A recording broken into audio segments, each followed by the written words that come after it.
இதை இவ்வளவு விஞ்ஞான ரீதியாக வளர்ச்சி எடுத்திருக்கிறதுனா தேர்ட் ஜெனரேஷன் ஒன்றை புகுத்துகிற தேர்தல் ஆணையம் இதை ஏன் ரெக்டிஃபை செய்யவில்லை?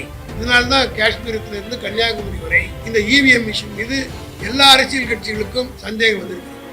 எல்லா தலைவர்களும் பேசுகிறார்கள் என்ற ஒரு அச்ச உணர்வு தொண்டர்கள் மத்தியில் இருக்கிறது.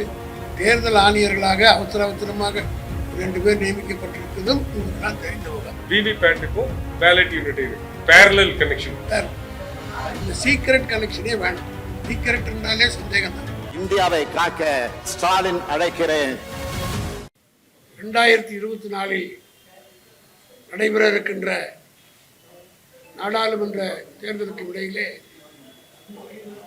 ஒரு புதிய சரத்தை தேர்தல் ஆணையம் புகுத்தியிருக்கிறது.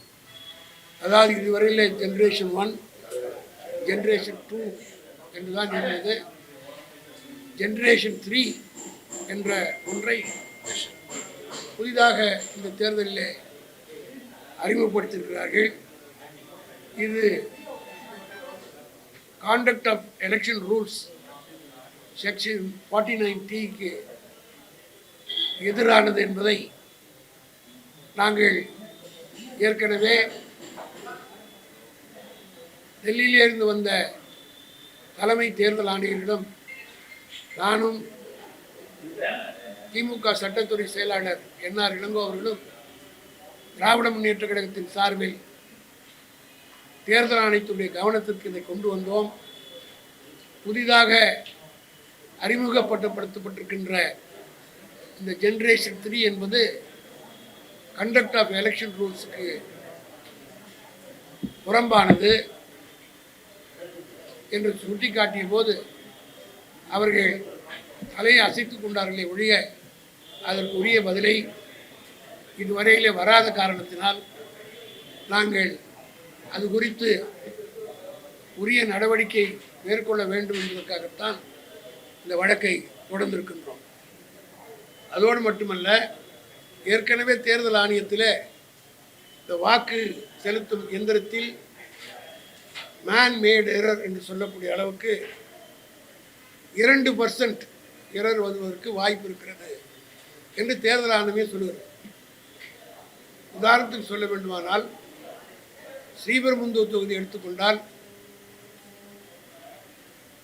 ஏறத்தாழ 22 லட்சம் வாக்காளர்கள் இருக்கிறார்கள். 22 லட்சம் வாக்காளர்களில் 2% வரை அலவுட் என்று சொன்னால் அல்லது நடப்பதற்கு வாய்ப்பு என்று சொன்னால் ஏறத்தாழ 46,000 வாக்குகள் வரையிலே இதுபோல தவறு நடப்பதற்கு வாய்ப்பு இருக்கிறது. ஒரு பாராளுமன்ற தொகுதிக்கு 46,000 வாக்கு என்பது சாதாரண விஷயம் அல்ல. நீங்கள் எல்லாம் அறிந்த ஒன்றுதான். 98ஆம் ஆண்டு நடைபெற்ற நாடாளுமன்ற தேர்தலில் திருப்பத்தூர் தொகுதியிலே நாடாளுமன்றத்திற்கு தேர்ந்தெடுக்கப்பட்ட திராவிட முன்னேற்ற கழகத்துடைய வேட்பாளர் வேணுகோபால் ஏறத்தாழ 200-250 ஓட்டு வித்தியாசம் தான் வெற்றி பெற்று 5 ஆண்டு காலம் எம்பியாகவும் அவர் இருந்தார். அதே போல போன தேர்தலிலே சிதம்பரத்தை எடுத்துக்கொண்டால் விடுதலை சிறுத்தைகளுடைய கட்சி தலைவர் 3000 ஓட்டு வித்தியாசம் தான் வெற்றி பெற்றார். ஆக 46,000 வாக்கு வரை எரர் நடப்பதற்கு வாய்ப்பு இருக்கிறது என்று தேர்தல் ஆணையம் சொல்வதை, அதற்கு ஒரு ரெக்டிஃபிகேஷன் வேண்டும், அது திருத்தப்பட வேண்டும் என்று தேர்தல் ஆணையத்திடம் நான் வற்புறுத்தி சொல்லியிருக்கிறோம். ஆனால் அதை குறித்து உரிய பதில் வராத காரணத்தினால் இது நிவர்த்தி செய்யப்பட வேண்டும். இல்லை என்று சொன்னால், இன்னும் வெளிப்படையாக சொல்லணும்னா, அந்த ஒவ்வொரு இயந்திரத்திலும் வாக்கு எண்ணுகிற போது கடைசியில் ஒரு பாரம் ஒன்று கொடுவார், 17C என்று சொல்லுவார்.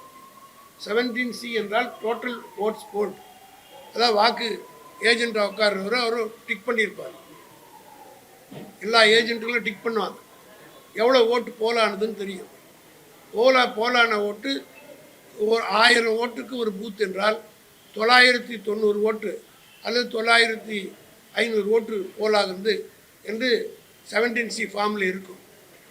ஆனால் வாக்கு எண்ணுகிற போது ஒரு 50 ஓட்டு 100 ஓட்டு வித்தியாசம். அப்போ ஏஜென்ட்டுகளுக்குள்ளே பிரச்சனை வரும். டிஃபரன்ஸ் இருக்கிறத, அதாவது அந்த இவிஎம் பாக்ஸ் ஓப்பன் பண்ணுறதுக்கு பார்க்குற போதும் ஏற்கனவே 17C ஃபார்மில் இருக்கிற நம்பருக்கும் ஏறத்தாழ 50 வித்தியாசம் வரும், 60 வித்தியாசம் வரும். அதுக்கு தேர்தல் ஆணையம் சொல்கிற பதில் ஏற்கனவே அந்த மார்க் போலிங்னு சொல்ல ஓட்டு தேர்தலை ஆரம்பிக்கிறதுக்கு முன்னாடி மார்க் போலிங் அதுக்கு பேர், அதை பண்ணுவாங்க. அதில் 50 பேரெல்லாம் கழிச்சிடணும் அப்படின்னு சொல்லி அதை ஏற்றுக்கொள்ளலாம். ஆனால் இதிலேயும் பல தவறுகள் நடப்பதற்கு வாய்ப்பு இருக்கிறது. இதை இவ்வளவு விஞ்ஞான ரீதியாக வளர்ச்சியடைந்திருக்கிற நாம் தேர்ட் ஜெனரேஷன் ஒன்றை புகுத்துகிற தேர்தல் ஆணையம் இதை ஏன் ரெக்டிஃபை செய்யவில்லை? இதனால்தான் காஷ்மீரத்திலிருந்து கன்னியாகுமரி வரை இந்த இவிஎம் மிஷின் மீது எல்லா அரசியல் கட்சிகளுக்கும் நியாயமான சந்தேகம் வந்திருக்கு. இந்த சந்தேகத்தை போக்க வேண்டியது தேர்தல் ஆணையத்தினுடைய கடமை. உச்சநீதிமன்றம் கூட நேற்று போடப்பட்ட வழக்கிலே விவிபேட்டை 100க்கு 100 என்ன வேண்டும் என்று கோரிக்கை வைத்திருக்கிறார்கள். ஆனால் அது இன்னும் முடிவெடுக்கப்படவில்லை. நாங்கள் போட்டிருக்கிற ரிட்லி அதை தான் கேட்டிருக்கிறோம். ஆகவே இது போன்ற டிஸ்கிரிப்பன்சிஸ் இதையெல்லாம் சரி செய்ய வேண்டும். முறையாக தேர்தல் நடைபெற்று நியாயமான முடிவுகள் வர வேண்டும் என்று சொன்னால் இதெல்லாம் திருத்தப்படாமல், அது மட்டும் இல்லை, மிகப்பெரிய சந்தேகமே இந்த இவிஎம் மிஷின்கள் தயாரிக்கப்படுகின்ற இடத்திலே பிஜேபியை சார்ந்தவர்கள் இதற்காகவே exclusively for this purpose they have been appointed என்பது மிகப்பெரிய சந்தேகமாக 2-3 பேர்கள்லாம் உங்களுக்கு எல்லாருக்கும் தெரியும் வந்திருக்கிறது. பிஜேபியை சார்ந்தவர்கள் அந்த நிறுவனத்துக்கு அனுப்பப்பட்டு வைக்கப்பட்டு எங்கெங்கே இவிஎம் பாக்ஸ்கள் தயாரிக்கிறார்களோ அந்த நிறுவனத்திற்கு பிஜேபியின் சார்பில் உள்ளவர்கள் அனுப்பி வைக்கப்பட்டார்கள் என்பதெல்லாம் புகாரிலே இருக்கிறது. இதையெல்லாம் நிவர்த்தி செய்வதற்கு தான் நீதிமன்றத்தை நாடி இருக்கிறோம். நீதிமன்றம் இப்பொழுது பல தீர்ப்புகளை வழங்கி கொண்டிருக்கிறது. ஆகவே ஜனநாயகம் காப்பாற்றப்பட வேண்டுமானால் நியாயமான தேர்தல், எங்களுக்கு தேர்தலிலே எதை பற்றியும் எங்களுக்கு கவலை இல்லை. வாக்காளர்கள் சரியாக இருக்கிறார்கள். 100க்கு 100 நாங்கள் வெற்றி பெறப் போகிறோம். ஆனால் கள்ளத்தனமாக யாரும் இது திருடி கொண்டு போய்விடக்கூடாது, இதில் தவறு நடந்து விடக்கூடாது என்பதற்காக கழகத்துடைய தொண்டர்களும் கூட்டணியில் இருக்கிறவர்களும் இந்த இவிஎம் மீது இந்திய ராகுல் காந்தியிலிருந்து அனைவரும் பேச ஆரம்பித்து விட்டார்கள். எல்லா தலைவர்களும் பேசுகிறார்கள் என்ற ஒரு அச்ச உணர்வு தொண்டர்கள் மத்தியில் இருக்கிறது. இதை போக்க வேண்டியது தேர்தல் ஆணையத்துடைய பொறுப்பு. அதை போக்காத காரணத்தால் நீதிமன்றத்தை நாடி திராவிட முன்னேற்ற கழகத்தின் சார்பில் நாங்கள் வழக்கு தொடர்ந்திருக்கிறோம். இது இந்த தேர்தலுக்காக மட்டும் இல்லை, இனி வருங்காலங்களிலும் நடைபெறுகிற தேர்தல்கள் முறையாக நடைபெற வேண்டுமானால் திமுக தொடர்ந்த வழக்கு வழிகாட்டியது என்ற ஒரு நிலை ஏற்படுகிற அளவுக்கு எங்களுடைய ரிட்மனுவிலே பல கோரிக்கைகளை வைத்திருக்கிறோம். அது நீதிமன்றத்துடைய முடிவுக்கு வைத்திருக்கிறோம்.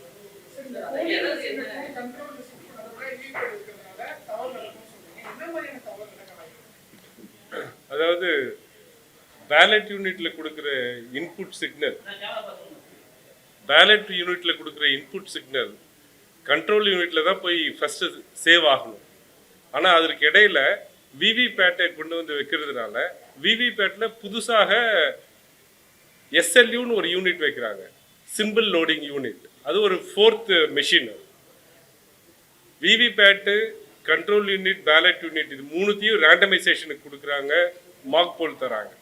ஆனால் அந்த எஸ்எல்யூங்கிற சிம்பிள் லோடிங் யூனிட்டுங்கிறது ரேண்டமைசேஷனுக்கும் போகிறது இல்லை. அது அந்த மேனுஃபேக்சரிங் கம்பெனியை சார்ந்தவங்க தான் கொண்டு வந்து ஃபிக்ஸ் பண்ணுறாங்க எலெக்ஷனுக்கு 1 நாளுக்கு அல்லது 2 நாளைக்கு முன்னாடி.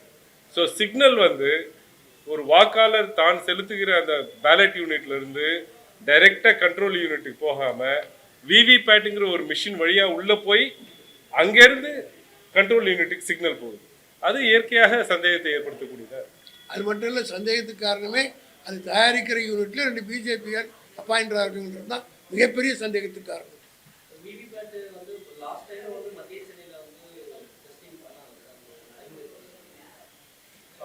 இல்லை, விவிபேட் ரொம்ப நாளாக நடைமுறையில் இருக்கு. விவிபேட் ஜென்ரேஷன் 2 மிஷினில் பார்த்தீங்கன்னா விவிபேட் கடைசியில் இருக்கும்.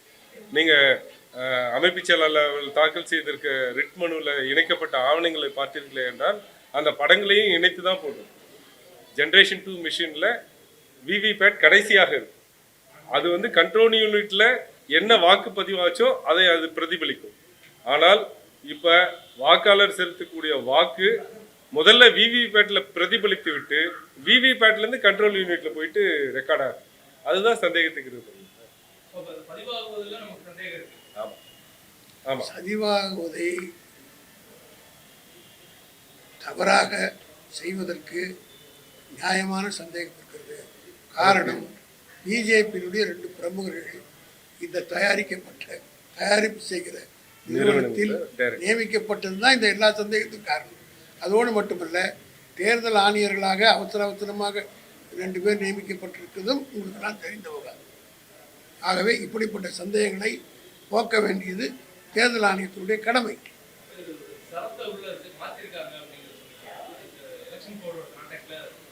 அகேன்ஸ்ட் தி ரூல்ஸ் மாத்தல, அகேன்ஸ்ட் ரூல்ஸ், கான்டக்ட் ஆஃப் ரூல்ஸ்க்கு அகேன்ஸ்ட்.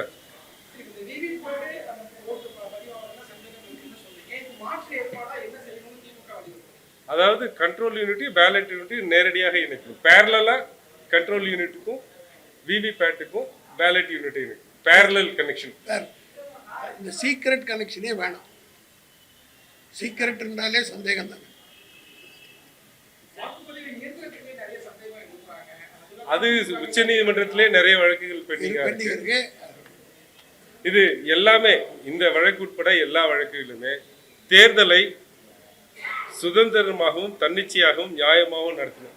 அதற்கு என்னென்னலாம் வழிமுறைகள் இருக்கோ அதை இது போன்ற ரிட் மனுக்கள் மூலமாகவும் ரெப்ரசன்டேஷன் மூலமாகவும் கொடுக்க வேண்டியது ஒவ்வொரு அரசியல் கட்சியோட கடமை. அந்த கடமையை தான் அமைப்பு செயலாளர் மூலமாக திராவிட முன்னேற்ற கழகம் செய்யும்.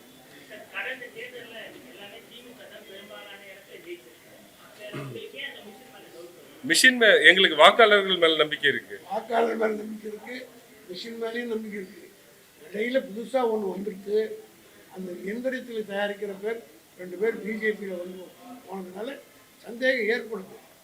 அதனால அந்த சந்தேகத்தை போக்குறது அவங்க கடமை தான். ஸ்மால் மார்ஜின்ஸ்ல இந்த எரர் பெருசா இருக்கும். ஸ்மால் அதாவது மார்ஜின் கம்மியாக. உதாரணமே நான் சொன்னேன், இப்போ சிதம்பரத்தில் 3000 ஓட்டு, போன முறை ஸ்ரீவெல்லில் திருப்பத்தூரில் 200 ஓட்டு. இந்த மாதிரி மார்ஜின் கம்மியாக வர்ற போது இது திஸ் வில் கவுண்ட் மச். தமிழ்நாட்டு மக்கள் எங்களுக்கு தமிழ்நாட்டுக்கு மட்டும் இல்லை, வருங்காலத்தில் சட்டமன்ற தேர்தலும் இப்படி கிடைக்கணும்.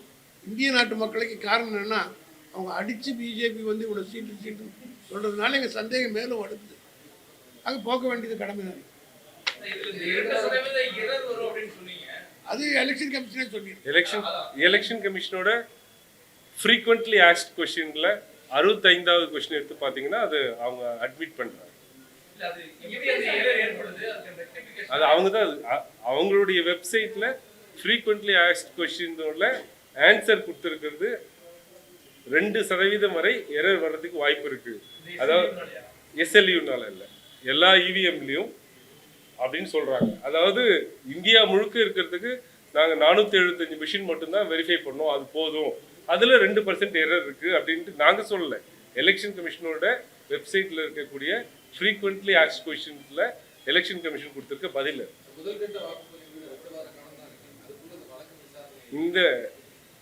இந்த தேர்தல் நாங்கள் வந்து கோர்ட்டில் இருக்கோம், அது குறித்து பேசுவது சரியில்லை. தாக்கல் செய்திருக்கோம், ஒரே நாளில் கூட திரும்பி சொல்லலாம், 2 நாளும் சொல்லலாம். It all depends upon the court. அதை போய் நாங்கள் we cannot dictate to the courts. ப்ரேயர்லாம் அப்படி கேட்க முடியாது சார். அதாவது ப்ரேயர்ன்றது நீதிமன்றத்தில் நாடி இருக்கிறோம். நீதிதேவன் நல்ல தீர்ப்பு வழங்கும், உங்களுக்கு நீங்கள் எதிர்பார்க்குற தீர்ப்பு கிடைக்கும். டோக்கன் நம்பர் 110 சொல்லு ஜி. நீங்க வரத்துக்கு முன்னாடி நிறைய வாக்குறுதி கொடுத்துருந்தீங்க. இந்த கருப்பு பணத்தெல்லாம் மீட்டு எங்க அக்கௌண்ட்ல போடுறேன்னு சொன்னீங்க. இந்த இளைஞர்களுக்கெல்லாம் வேலை வாய்ப்பு வழங்குற திட்டம் இவ்வளவு ஏன் ஜி? எங்க ஊர்ல வெள்ளம் வந்திருந்தப்ப கூட அந்த நிவாரணம் நீ தானே டோக்கன் நம்பர் 110 கவுண்டர் நம்பர் 4க்கு போ. Token number 110. இப்படி கட்டுக்கதைகளை இனியும் நீங்கள் நம்ப போகிறீர்களா? இந்தியாவை காக்க ஸ்டாலின் அழைக்கிறேன்.